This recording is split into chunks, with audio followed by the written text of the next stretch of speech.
La théologie de la Nouvelle Alliance est un principe herméneutique ou une grille d'interprétation des Écritures qui constitue un pont entre la théologie dispensationaliste et la théologie de l'Alliance.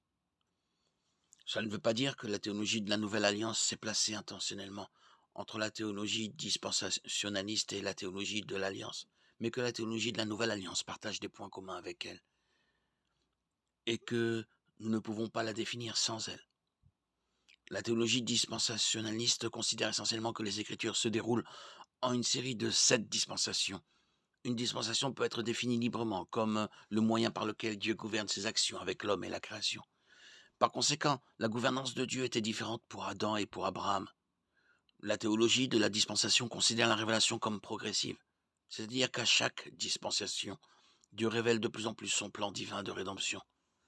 Cependant, si l'Écriture est une révélation progressive, chaque dispensation successive représente une nouvelle façon pour Dieu de traiter avec sa création. En d'autres termes, selon la théologie dispensationaliste, il existe un niveau élevé de discontinuité entre les dispensations et une fois qu'une ancienne dispensation est terminée et qu'une nouvelle commence. L'ancienne manière de faire les choses sous l'ancienne dispensation est remplacée par la nouvelle dispensation. Et chaque dispensation est typiquement introduite par une nouvelle révélation de Dieu. Ainsi existe-t-il une distinction très nette entre Israël et l'Église.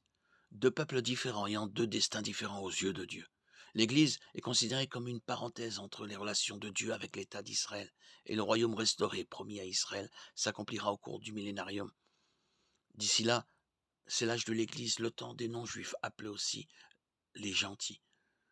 La théologie de l'Alliance est à l'opposé de la théologie de la dispensation, bien que les deux s'accordent sur le fait que l'Écriture est progressive.